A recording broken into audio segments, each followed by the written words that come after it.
Hello everyone, private টিউটরে তোমাদের সকলকে স্বাগত জানাই। আজ আমি ভয়েস চেঞ্জের যে রুলসগুলো তোমাদেরকে দিয়েছিলাম পার্ট 1, আজ পার্ট 2টা তোমাদের সঙ্গে শেয়ার করছিলাম। সিম্পল প্রেজেন্ট, সিম্পল পাস্ট আর প্রেজেন্ট কন্টিনিউয়াস আর পাস্ট কন্টিনিউয়াস, 4টে রুলস আমি দিয়ে দিয়েছিলাম। আজকের বাকি রুলসগুলো তোমাদের সঙ্গে আজ আমি শেয়ার করবো। এটা হেল্পফুল হলে অবশ্যই একটা লাইক করো, শেয়ার করো আর চ্যানেলটাকে অবশ্যই সাবস্ক্রাইব করে পাশে থাকবে। তো চলো সরাসরি আমরা চলে আসি টপিকে। তো দেখো আজকে যেটা প্রথম আমরা শুরু করি, number 1, Rita have written a story. তো তোমাদের আগেই আমি বলে দিয়েছিলাম যে সাবজেক্ট প্রথমে থাকছে, দেখো সাবজেক্ট থাকছে, লাস্ট পার্টটা অবজেক্ট থাকছে, মাঝে ভার্ব। কিন্তু এখানে দেখো হ্যাভ রিটেন আছে। প্রথম কথা হচ্ছে তোমাদেরকে টেন্সটাকে আগে জানতে হবে, যেটা কোন টেন্সে রয়েছে। হ্যাভ হ্যাজ এবং ভার্বের থার্ড ফর্ম যদি থাকে তাকে আমরা বলতে থাকি প্রেজেন্ট পারফেক্ট টেন্স। তাহলে প্রেজেন্ট পারফেক্ট টেন্স হলে রুলসটা কি হবে, অ্যাক্টিভ থেকে যখন প্যাসিভে যাব তাহলে আমরা কি লিখবো, দেখো আ স্টোরি হ্যাজ বিন। এখানে কি অ্যাড করতে হবে, বিন অ্যাড করতে হবে। এখানে রাইটটা থার্ড ফর্মই রয়েছে, তাহলে আমরা রিটেনটাকে লিখে নেব, রিটেন বাই রিতা। তাহলে আমরা অ্যান্সারটা কি লিখলাম, a story has been written by Rita. তাহলে চলে আসি আমাদের রুলস নাম্বার 5। 4টে রুলস আমরা অলরেডি দিয়ে রেখেছি, আমরা চলে এলাম রুলস নাম্বার 5। রুলস নাম্বার 5-এ কি লিখবো, প্রথমে লিখবো আমরা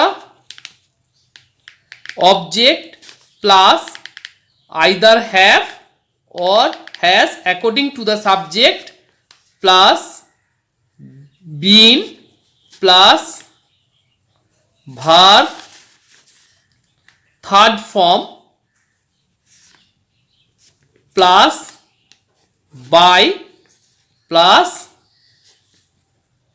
subject। তাহলে কি রুলস হয়ে গেল, অবজেক্ট। দেখো অবজেক্টের সঙ্গে রুলসের সঙ্গে তোমরা একবার মিলিয়ে নাও। দেখো অবজেক্ট, আমি অবজেক্টটা স্টোরি ছিল, স্টোরিতে আর স্টোরিটাকে অবজেক্ট করেছি। হ্যাভ হ্যাজ, স্টোরিটা আছে বলে আমরা হ্যাজ দিলাম। ভার্ব পারফেক্ট টেন্স আছে বলে আমরা বিন দিলাম। ভার্বে বিন হয়ে গেল। ভার্বের থার্ড ফর্ম দেখো রিটেন আছে, রাইট রোড রিটেন, রিটেনের থার্ড ফর্ম হয়ে গেল, বাই দিলাম, সাবজেক্ট দিলাম। তো দেখেছো রুলসটা জানলে কত সহজেই আমরা ভয়েস চেঞ্জ করে ফেললাম। এবার চলে আসি নাম্বার 6। নাম্বার 6-এ কি লিখছি দেখো, Rita had written a story। Rita had written a story. তো তোমরা অবশ্যই বলে ফেলে এটা কোন টেন্সে রয়েছে, হ্যাড রিটেন, ঠিক ধরেছো তোমরা, এটা রয়েছে পাস্ট পারফেক্ট টেন্সে রয়েছে। তো পারফেক্ট টেন্সে থাকলে আমরা কিভাবে লিখবো, তাহলে অবজেক্ট হিসাবে আর স্টোরিটা হয়ে গেল সাবজেক্ট, হ্যাড পাস্টে এখানে কোনো অপশান নেই, হ্যাডই থেকে যাবে। আর ভার্বের থার্ড এখানে বিন প্লাস ভার্বের third form write wrote written, রিটেনটা তো রয়েছে, তাহলে রিটেনটাকে আমরা রিটেনই রেখে দেবো। তাহলে a story had been written by Rita. তাহলে দেখো তাহলে এখানে কি লিখলাম, আ স্টোরি। তাহলে চলে আসি রুলসে, রুলস নাম্বার 6। রুলস নাম্বার 6-এ হচ্ছে object plus had plus been plus verb third form plus by plus subject. তাহলে রুলস নাম্বার 6টা দেখো হয়ে গেল। দেখো এবার চলে এসেছি পরবর্তী রুলসে। দেখো আমরা এত সময় যে টেন্সগুলো করলাম সেখানে সাবজেক্ট থাকছে, অবজেক্ট থাকছে, ভার্ব থাকছে। এবার দেখো আমি একটা এক্সাম্পল দিচ্ছি তোমাদেরকে, দেখো change the voice, change the voice. এখানে কিন্তু দেখো হু চেঞ্জ দ্য ভয়েস, এখানে দেখো সাবজেক্ট কিন্তু অমিট রয়েছে, এখানে সাবজেক্ট কিন্তু অ্যাবসেন্ট, সাবজেক্টের পোর্শনটা সাবজেক্ট নেই। কে চেঞ্জ করে ভয়েস সেটা কিন্তু নেই, কিন্তু দেখো ভার্বও রয়েছে প্লাস অবজেক্ট রয়েছে। এই ধরনের সেন্টেন্স থাকলে তোমাদের কাজ হবে, প্রথমে আমরা লেট দিয়ে শুরু করব। কি দিয়ে শুরু করব, লেট, এলইটি, লেট দিয়ে শুরু করব। লেটের অর্থাৎ সাবজেক্টের জায়গায় আমরা লেট দিয়ে শুরু করে এরপর অবজেক্টটাকে নিয়ে নেব। তাহলে লেট দ্য ভয়েস, এখানে বাই হবে না, বি হবে। লেট দ্য ভয়েস বি ভার্বের third form, CHANGED, let the voice be changed. তাহলে কি হলো, রুলস নাম্বার 7। রুলস নাম্বার 7 এর হচ্ছে কি থাকছে, তাহলে প্রথমে আমরা দিচ্ছি let plus object plus be plus verb third form.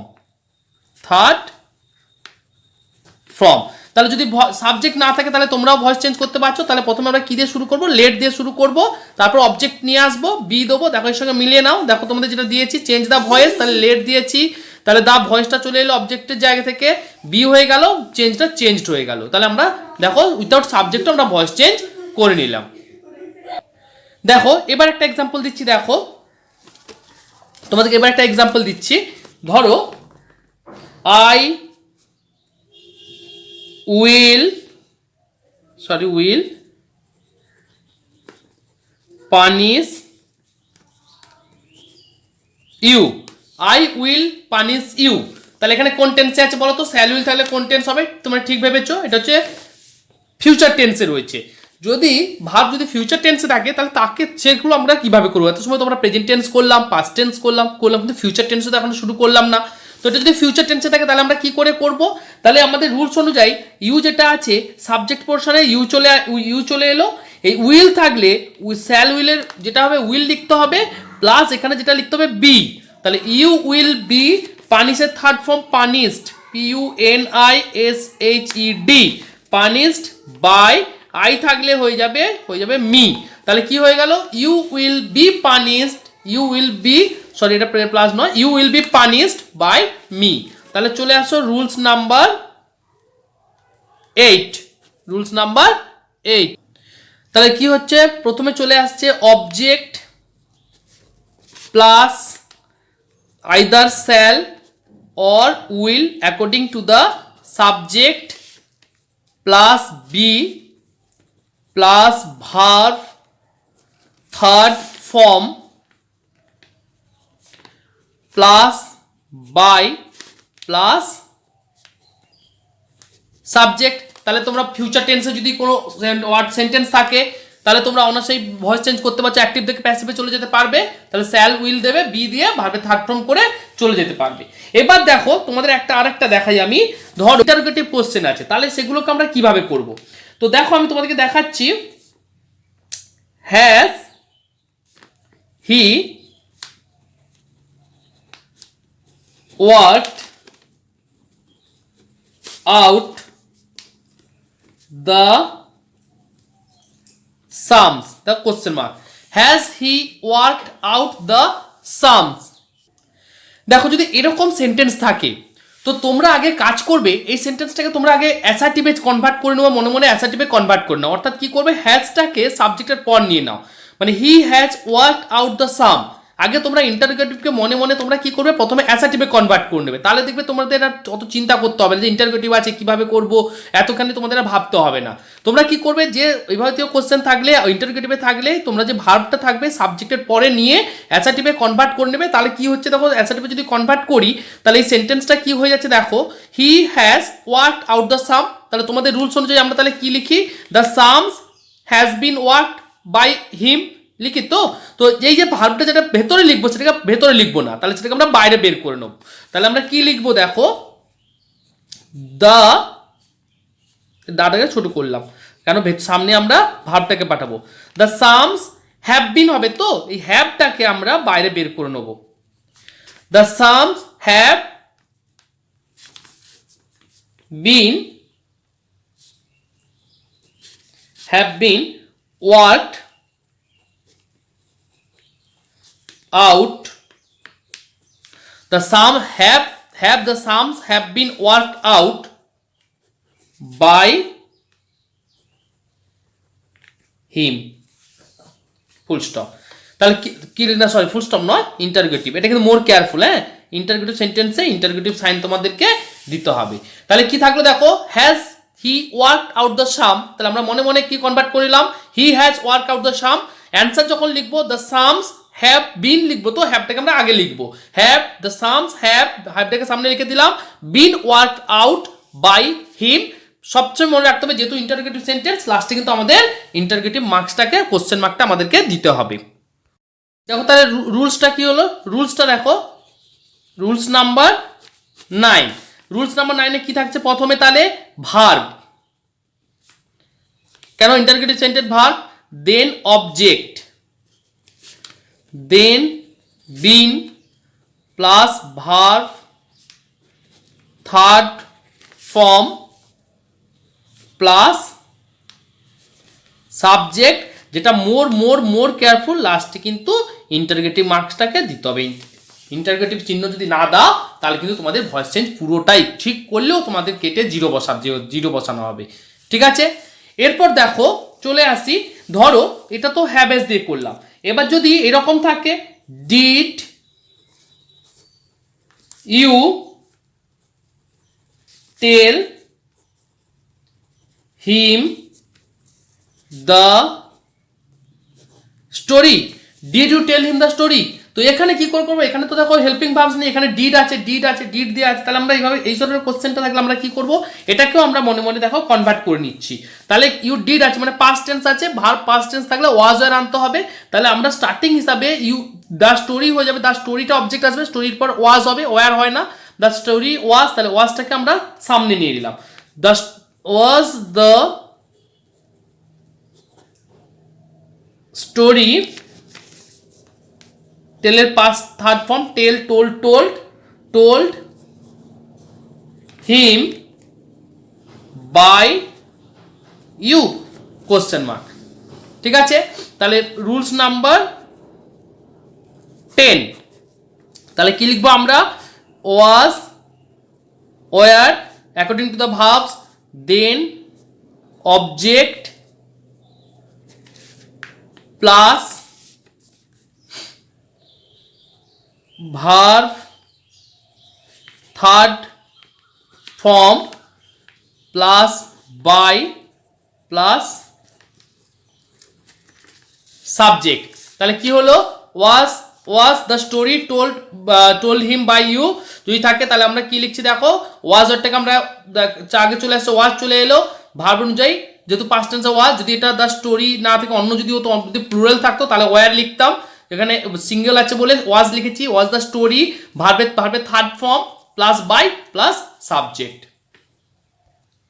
এবার চলো যদি ডব্লিউএইচ ওয়ার্ড দিয়ে থাকে, যদি একটা তোমাদেরকে সাপোজ দিচ্ছি, ধরো who taught you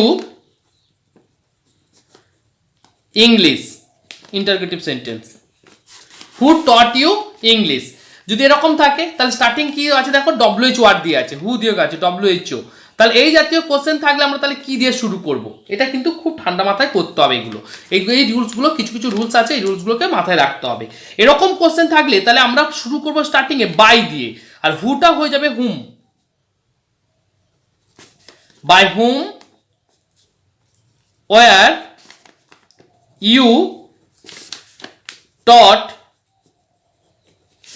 English,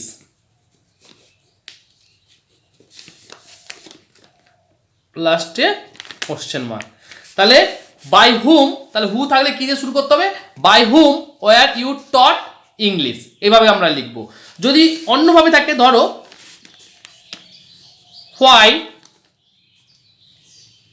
did he say this, যদি এরকম থাকে why did he say this, তাহলে এভাবে থাকলে আমরা কিভাবে লিখবো, এভাবে থাকলে আমরা লিখবো, এখানে কিন্তু বাই দিয়ে অ্যাড করবো না, এখানে হয়তো শুধু হু থাকলে বাই হুম দিয়ে শুরু করব, আর আদার্স ডব্লিউএইচ ওয়ার্ড থাকলে ডব্লিউএইচ ওয়ার্ড দিয়ে আমরা শুরু করব।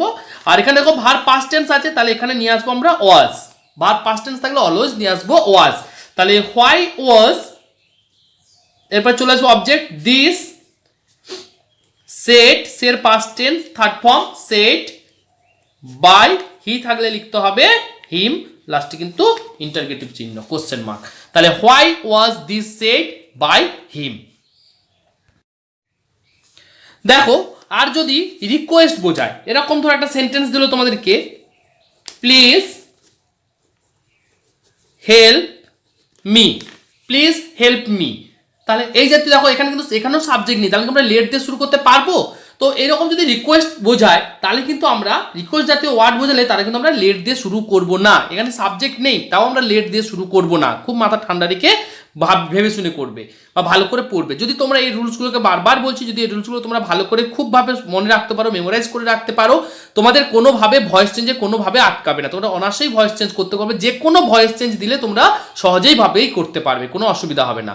তো তোমরা খুব ভালোভাবে আমার সঙ্গে প্র্যাকটিস করো, যদি অসুবিধা হয় তোমরা কমেন্ট বক্সে জানিও যদি তোমরা পারছো কিনা, তো যদি কোনো অসুবিধা থাকে সেটাও লিখে জানাতে পারো, তো আমি সেটাকে সলভ করে দেওয়ার চেষ্টা করবো তোমাদের। তো প্লিজ হেল্প মি থাকলে তাহলে আমরা এটাকে কিভাবে লিখবো, তাহলে এভাবে আমরা লিখবো, যেহেতু রিকোয়েস্ট বোঝাচ্ছে তাহলে সাবজেক্ট হিসাবে আমরা ইউটাকে ধরে নেব। কি লিখবো? You are requested, you are requested, ঠিক আছে, টু হেল্প মি। তাহলে কি লিখলাম? You are requested to help me. Please help me থাকলে তাহলে কি লিখলাম? You are requested to help me. তাহলে এইভাবে তোমরা লিখে ভয়েস চেঞ্জ করতে পারবে। তো ভিডিওটা আর কোনো আর ভয়েস চেঞ্জে আর সেরকম কোনো রুলস নেই, তো এইগুলো তোমরা মোটামুটিভাবে প্র্যাকটিস করো। আর ভিডিওটা যদি হেল্পফুল হয়ে থাকে অবশ্যই কিন্তু তোমরা চ্যানেলটাকে সাবস্ক্রাইব করবে, সাবস্ক্রাইব করে পাশে থাকবে, এবং এডুকেশন রিলেটেড সব রকমের আপডেট পাওয়ার জন্য তোমরা পাশে থাকা কিন্তু বেল আইকনটি অবশ্যই অন করে রাখবে, যাতে পরবর্তী যে কোনো ভিডিও যে কোনো আপডেট তোমরা সবার আগে পেয়ে যাও।